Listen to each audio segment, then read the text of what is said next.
Welcome to the Book Talks, where stories aren't just read, they're understood today. The book under discussion is Hard-Boiled Wonderland and the End of the World by Haruki Murakami. And what a wild ride this one is. Oh, completely. I mean, imagine you are living two separate lives simultaneously. Like in one reality, you're navigating this hyper-futuristic, really gritty version of Tokyo. Right, just dodging thugs and fighting this invisible information war. Exactly. But then in the other reality, you're trapped inside this timeless, walled town where you have absolutely no memory of your past. Just zero recollection. None. And the seasons turn endlessly without like a single ripple of conflict. So how do you find out who you really are? That is the journey we are taking you on today in this deep dive. Yeah, it asks a pretty terrifying question, honestly. Like, what actually happens to our humanity when our own minds become the ultimate battleground? It's intense. But before we get into the weeds, you mentioned earlier about the author's background, which I think is super relevant here. Oh, yeah. So to fully grasp the atmosphere of this text, you kind of have to look at where Murakami was before he became this huge literary sensation. He actually ran a jazz club in Tokyo. Called Peter Cat, right? Right, Peter Cat. And when you read this narrative, you can practically hear those deep improvisational, slightly melancholic musical currents running right through its DNA. Yeah, it really does feel like a jazz composition. It does. It takes two wildly different melodies, right? These two completely separate realities, Yeah. and just slowly bends them toward each other until they harmonize in this way you just never see coming. Okay, let's unpack this. Because to understand that harmony, we first have to understand the two parallel worlds that basically take turns dominating the narrative. Yeah, they switch back and forth. Right. So the first world is Hard-Boiled Wonderland, which is that gritty sci-fi Tokyo. And the second is the End of the World, this surreal, dreamlike town surrounded by a perfect, unscalable wall. Let's start by plunging straight into the mechanics of that high-stakes Tokyo narrative. Sounds good. So our anchor in Tokyo is this protagonist we only know by his profession. He's a Calcutec. Calcutec, yeah. Right, and he works for this organization called the System. His job as an independent data processor is to basically launder and encrypt highly sensitive data. Through that process they call shuffling, right? Exactly, shuffling. But the mechanism of how he does this is where the sci-fi elements really just shine. I mean, he doesn't use a computer to encrypt the data. Which is the craziest part. Yeah, he uses his own neurobiology.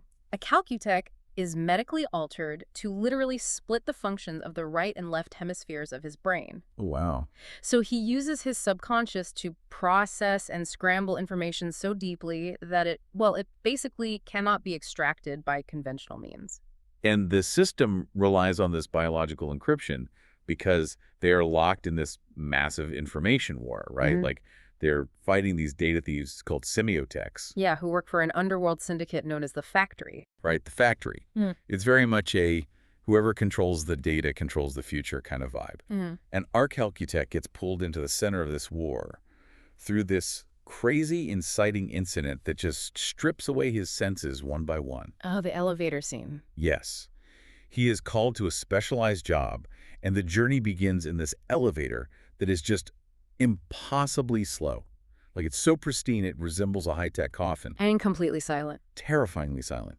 He doesn't even know if he's moving up or down. It's basically an absolute sensory deprivation chamber. Which is such a deliberate transition. Like, it's forcing him and you as the reader to just detach from the normal sensory world. Yeah, and when the doors finally open, he's greeted by this young woman in a pink suit. She speaks to him, but absolutely no sound comes out of her mouth. It's so unsettling. Right. And it isn't magic. It's this literal technology called sound removal. Yeah, it works almost like extreme, weaponized, active noise cancellation. It absorbs the acoustic frequencies of her voice so perfectly that the Calcutec basically has to read her lips just to understand her instructions. It's wild. And then she leads him on this journey that feels like descending into the mythological underworld. I mean, they go through a closet, they climb down this massive ladder into a subterranean cavern, and they literally have to walk straight through a roaring underground waterfall. Right, and they're navigating these dark, wet tunnels in sheer terror. Because of the Inklings? Yes, the Inklings, the infranocturnal kappas. Yeah, and if you aren't familiar with Japanese folklore, a kappa is this traditional mythical water demon known for dragging people to their deaths. Murakami just mutates this ancient rural myth into this terrifying biological horror lurking beneath modern Tokyo. The contrast there is just striking. You have the hypermodern Tokyo above and this ancient primal horror below. Yeah. And waiting in a hidden laboratory at the very bottom of this descent is the girl's grandfather. The professor. Right, this eccentric rogue scientist. We only know him as the professor. Yeah. And he surrounds himself with hundreds of mammalian skull. Which is so bizarre. Very. He spends his time tapping them with stainless steel fire tongs, claiming he can hear a hidden language, a unique resonant frequency emitted by the bone structure itself. Yeah, exactly. Which, on the surface, sounds like the behavior of an absolute madman.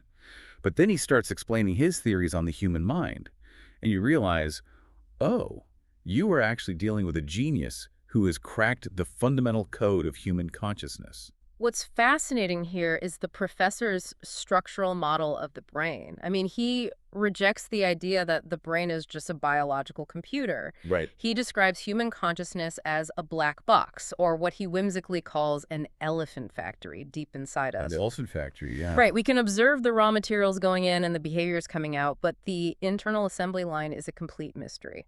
All right. Nobody knows how the sausage is made, basically. Exactly. But the professor has figured out a way to hack the factory. He discovered a method to freeze a person's core consciousness, that inner black box, at a specific point in time, and then use that frozen, highly individualized psychological state as an unbreakable encryption key. Okay, and here's where it gets really interesting, because the professor didn't just theorize this. He used our Calcutec as a literal guinea pig. Yeah, completely experimented on him. He mapped the Calcutec's inner consciousness and turned it into a password. So to visualize this, imagine you're trying to encrypt a computer hard drive, but instead of using a string of text as a password, the system scrambles your data using the electrical pattern of a deeply suppressed childhood memory. A memory you don't even consciously know you have. Exactly. The Calcutec's password is an entire hidden drama playing out in his subconscious, and the title of that drama is End of the World. But, I mean, the underlying mechanics of this trip me up for a moment. How so? Well, how can a person use a password they're physically prevented from knowing? If you don't know the code, how do you unlock the data? Right. Well, the paradox resolves itself when you realize the password isn't something he types, it is something he becomes. Oh. Yeah, the professor explains that the Calcutec doesn't need to consciously memorize the password because the password is his core identity. When he enters a trance state to shuffle data, his consciousness just sinks into that suppressed inner drama. Right. He processes the external data through the logic of that inner world. Exactly. And then returns to the surface completely empty-handed. He leaves absolutely no trace for the semiotic data thieves to steal because the decryption key only exists while he is actively living inside that subconscious stream. That is so cool. But while the Calcutec is dealing with the brutal physical realities of Tokyo, like getting his stomach slashed by semiotic thugs, having his apartment ransacked, dodging inklings in the sewers. Just a terrible week for him. Yeah, a really bad week. But while all that is happening, that inner subconscious drama is playing out simultaneously. It isn't just a metaphor. It is a fully realized parallel existence. And that shifts us entirely into the second reality of this narrative. Yeah, we step out of the gritty, neon-lit chaos of Tokyo and cross into the haunting, timeless geography of his own mind, which he experiences as an absolute physical reality. The town at the end of the world. Right. We meet our protagonist here under a different title. He's the Dream Reader. The Dream Reader, yeah. And he is a newcomer to this town, which is completely isolated from the rest of the universe by this massive, unscalable wall. Yeah. And his arrival, I mean, it involves an initiation process that is incredibly brutal. Visceral, The giant gatekeeper of the town literally severs the Dream Reader's shadow from his body. And once the shadow is cut away, the gatekeeper takes a heated knife and pierces the Dream Reader's eyes. Yeah, which is just awful to read. It is. The mutilation doesn't leave him entirely blind, but it makes him unbearably sensitive to sunlight, forcing him into a life of shadows. And the cruelty of that initiation serves a very specific functional purpose within the town's ecosystem. Removing the shadow basically severs his connection to his past self, and altering his vision calibrates his eyes for his new assigned role in society. Which is to read old dreams. Exactly. And to understand what reading old dreams entails, we have to look at the strangest residents of this town. The beasts. Ah, the golden unicorns. Yeah, the streets are filled with golden unicorns possessing a single white horn. They just wander peacefully through the town all day, grazing, and at night, the gatekeeper herds them outside the walls. Right. The Dream Reader's nightly duty takes place in the town's library. He's assisted by a librarian who possesses no mind and no memories. Together, they bring out the skulls of dead unicorns. And the Dream Reader traces his sensitized fingertips over the bone to read the glowing, trapped fragments of old dreams housed inside the skulls. The tactile imagery of that is just incredible. Tracing glowing skulls in the dark is sorrowful and quiet, just a stark contrast to the violence of Tokyo. Very much so. And the Dream Reader has no idea why he is reading these dreams. He simply follows his duty, slowly piecing together the sociology of this world through conversations with his neighbor, this old military colonel who plays chess. Right, the Colonel. And the colonel lays out the absolute law of the town. To live here, you must surrender your shadow. In this psychological landscape, the shadow represents the ego, the memory, the flawed human self. Core of a person. Exactly. A severed shadow cannot survive the bitter, punishing winter of the town. Once your shadow dies, you lose your mind entirely, becoming just like the hollow librarian. But wait, if surrendering the ego means you eliminate jealousy, anger, and fear, isn't that a net positive? I mean, a society without ego sounds like perfect peace. The town functions as a flawless utopia where no one fights, no one starves, and no one hates. Well, if we connect this to the bigger picture, the text challenges the very concept of a painless utopia. Right. The Dream Reader's dying shadow is the one who shatters this illusion. The shadow explains that a world without grief is also a world without joy. Without the despair of loss, there is no hope. Without the friction of conflict, there is no love. You cannot surgically remove the dark without simultaneously amputating the light. That is such a heavy concept. Yeah. And the mechanism keeping this artificial peace intact relies entirely on those golden beasts. The unicorns, yeah. Unicorns aren't just decorative fantasy creatures. They are literally the biological filtration system of the town. They act like living magnetic tape, actively absorbing the egos, the messy emotions, and the mental exhaust of the townspeople. Carrying it all away. Right. They carry all that heavy psychic baggage outside the gates. And when winter arrives, they die in the bitter snow, crushed not by the physical temperature, but by the overwhelming weight of the human sins and emotions they were forced to absorb. The town only remains pure because the beasts constantly die for it. The emotional toll of that realization is immense. I mean, you have two wildly different realities, a cyber espionage thriller in Tokyo and an allegorical fantasy about unicorns and severed shadows. And the brilliance of the narrative is how these two completely disconnected genres begin to violently collapse into each other. Yeah, the collision is spectacular. It really is. The collision detonates back in Tokyo, underground in the professor's hidden sanctuary. The Calcutec's physical life is basically in ruins. His apartment was utterly destroyed by thugs, his prized whiskey collection shattered, he is bleeding from a knife wound, and he barely survived a chase through the sewers with the chubby girl in pink. He's just battered. Beyond battered. And when they finally reach the safety of the laboratory, the professor drops a revelation that just upends the entire plot. Yeah, the professor basically confesses to a catastrophic ethical breach. When he was mapping the Calcutec's consciousness years ago, he didn't just observe the black box, he tampered with it. Oh yeah, big time. He installed a third circuit in the Calcutec's brain. This circuit is a fully realized, closed-loop visualization of the Calcutec's deepest core consciousness. And that circuit is the walled town at the end of the world. Yes. The Calcutec has been literally carrying that entire fantasy universe inside his own neurobiology. Which is insane. Right. But the devastating twist here is that this tampering caused a fatal biological error. A node in the Calcutec's brain, junction B, has melted down. Melted down completely. And the professor basically informs him that in exactly 36 hours, his conscious mind is going to permanently migrate into that inner third circuit. Like his physical body will continue to breathe, eat, and sleep in Tokyo, but his current consciousness, his identity as a living man in the real world, will be permanently erased. The world isn't ending. His world is ending. Right. Yet the professor doesn't view this as a tragedy at all. He genuinely pitches this meltdown as a gift. A gift. Yeah, he calls it eternal life and immortality. And his logic relies on the subjective experience of time.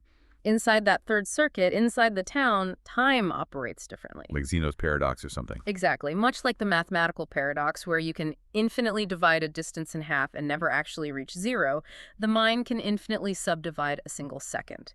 The Calcutec will experience a closed, tautological loop where he lives forever in perfect, uninterrupted peace. Entirely immune to the physical violence and decay of the real world. Right.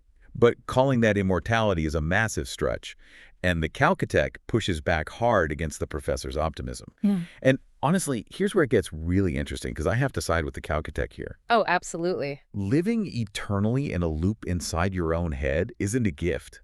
It is a neurological prison sentence. I mean, imagine being forcibly uploaded into a sensory deprivation tank where you are doomed to watch the same beautiful, perfectly peaceful screensaver for the rest of eternity. It sounds horrifying when you put it like that. It is. Sure, you're safe from being stabbed by thugs in an alley, but you are completely severed from the physical, tactile sensations that make existence worthwhile. You are no longer interacting with reality. You are just a phantom haunting your own skull. Yeah, it forces this profound philosophical debate about the nature of a life well lived. Like, does value come from eternal safety or from finite, messy reality? Messy reality, definitely. Right, and the narrative answers this by highlighting the Calcutec's deeply mundane, highly physical attachments as he faces his impending doom. Knowing he only has hours left, he doesn't, seek out grand spiritual enlightenment. No, he goes shopping. He goes out and buys a sharply tailored Paul Stewart blazer. He sits in the park and drinks a freezing cold Miller High Life. He listens to the raspy, imperfect voice of Bob Dylan on his car stereo. Exactly. He reflects on the deeply flawed, suffering characters in Ivan Turgenev's novels and Dostoevsky's The Brothers Karamazov. He clings to those specific things, precisely because they are temporary, flawed, and physical. I mean, a cold beer only provides satisfaction because you are a biological organism capable of feeling thirst and discomfort. Yeah, his intense appreciation for the finite details of life completely undermines the professor's sterile version of immortality. Completely. And this ticking clock accelerates us toward this massive emotional climax, demanding a final choice from the protagonist in both of his simultaneous realities. Yeah, in the Tokyo timeline, the hard-boiled Wonderland, the Calcutec makes a definitive choice about how to face the end. Right. The professor offers to put him into a cryogenic deep freeze immediately, to spare him the anxiety of the final hours and perhaps find a cure in the distant future. But the Calcutec refuses. He refuses. He drives his car to Harumi Pier, sits by the sea, and calmly watches the gulls. He chooses to feel the passage of time. Closing his eyes as Bob Dylan's A Hard Rain's Gonna Fall plays on the stereo. Yeah. Just quietly waiting for his consciousness to slip over the edge. It's a beautiful scene. It really is. Meanwhile, inside the end of the world, the Dream Reader is facing a mirror image crisis. His severed shadow, which has been steadily freezing to death in the brutal town winter, has discovered a secret escape route. Yeah, the shadow found a dangerous path out of the town through the treacherous icy waters of the southern pool. And the shadow begs the Dream Reader to plunge into the pool with him, to escape the wall and return to the chaotic, painful reality of the outside world before his mind is permanently wiped. But the Dream Reader has uncovered a terrifying truth through his work tracing those glowing skulls. He realizes that he didn't just wander into this town. No. He created it. His subconscious built the massive wall. He carved the river. He planted the endless woods. And he constructed the library. Everything. Everything. Furthermore, he successfully reads the hollow librarian's mind out of the skulls, managing to return this tiny, fragile spark of her soul back to her. Which raises an important question, right? Like, if you have the chance to escape a world where you know you will eventually lose your mind and become a hollow phantom, Right. why on earth would you choose to stay? Right. Because that is exactly what the Dream Reader does. He looks at his dying shadow and delivers the ultimate refusal. Yeah. He tells his shadow he cannot leave. And he stays because of a profound sense of psychological accountability. I mean, by creating this flawless utopia to protect himself from the pain and trauma of the real world, he forced the burden of his own ego onto the golden beasts, and he forced his own shadow to freeze to death. Yeah, he realizes he cannot just run away from the consequences of his own mental defenses. He owes a debt to the world and the people his mind created. This raises an important question, or rather, it's a devastating statement about taking responsibility for our own inner worlds and the psychological walls we construct to keep ourselves safe. He literally stands in the bitter snow and watches his shadow dive alone into the icy waters of the southern pool. He sees a single white bird fly over the massive wall toward freedom. And then the Dream Reader turns his back on the exit, walking alone back into the town he built, fully accepting his fate. The town at the end of the world represents the ultimate safe space, but its entry fee is the death of the self. The gritty, violent reality of Tokyo is chaotic, exhausting, and painful, but it is the only place where the music actually plays. Beautifully said. So what does this all mean? We've traveled from laundering encrypted data and dodging mythical kappas in the sewers of Tokyo to tracing the glowing dreams of golden unicorns in a snow-covered fortress of the mind. Quite the journey. It is. This deep dive exposes the constant, exhausting war between our desperate human need for absolute peace and our equally powerful need for connection, which inherently brings pain. You simply cannot amputate the pain of life without also amputating the joy. A profound realization that echoes long after the final page. Which leaves you with something heavy to ponder today. If you were given the choice right now to surrender your shadow, to permanently sever your ego, your anxieties, your flaws, and all your past heartbreaks in exchange for an eternity of perfect, untroubled peace, would you take it? Or is the pain and the friction exactly what makes the music of life worth listening to? That's the real question. Thanks for listening to Book Talks. If you enjoyed this discussion, don't forget to like, subscribe, and join us for the next conversation.